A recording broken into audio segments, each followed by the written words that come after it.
Ele falava 7 línguas e era muito fluente em hebraico e grego antigo.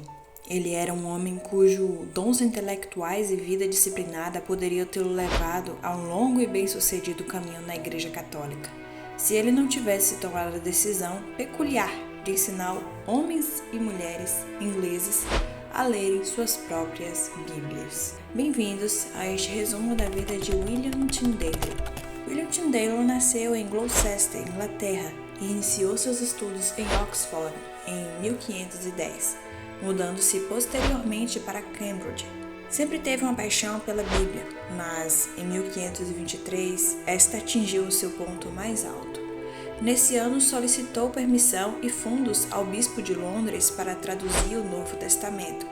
O bispo negou o pedido e, batendo em outras portas, convenceu-se de que o projeto não seria bem-vindo em nenhum lugar da Inglaterra. Tyndale descobriu a doutrina da justificação pela fé quando leu a edição grega do Novo Testamento de Erasmo de Roterdã.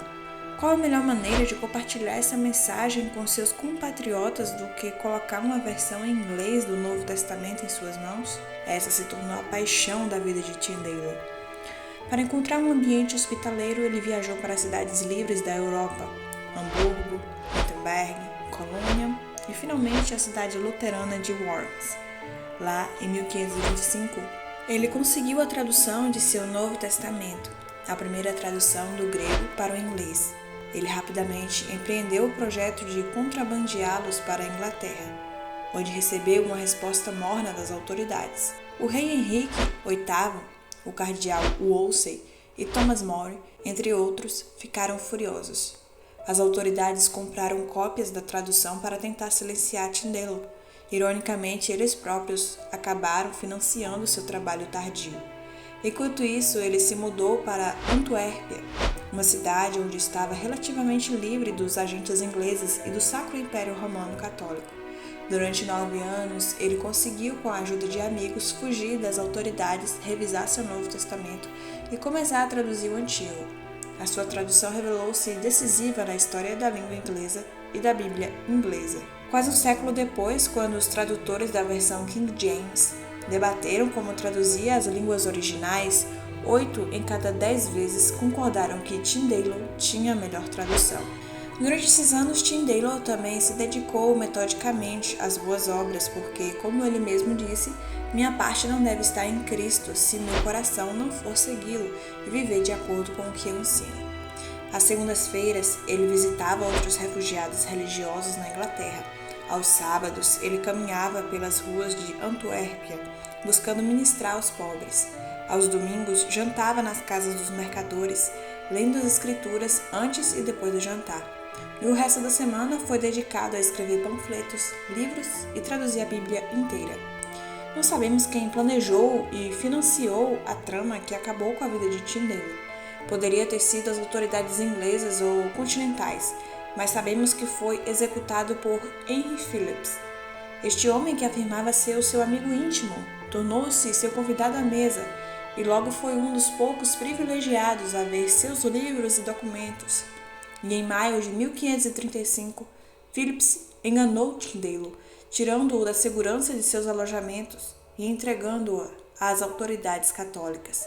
Tyndale foi imediatamente levado para o castelo de Vilvoorde, a grande prisão estatal dos Países Baixos, e foi executado por heresia.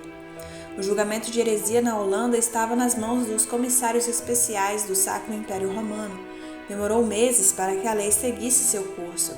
Durante esse período, Tyndale teve muitas horas para refletir, e finalmente, no início de agosto de 1536, Tyndale foi condenado como herege, rebaixado do sacerdócio e entregue às autoridades seculares para punição.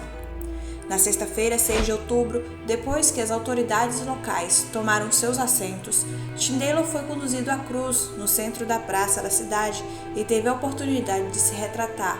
Tyndale recusou, então lhe deram um momento para orar. O historiador inglês John Foxe disse que gritou: "Senhor, abra os olhos do rei da Inglaterra."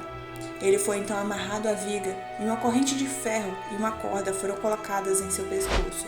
Pólvora foi adicionada ao mato e às toras.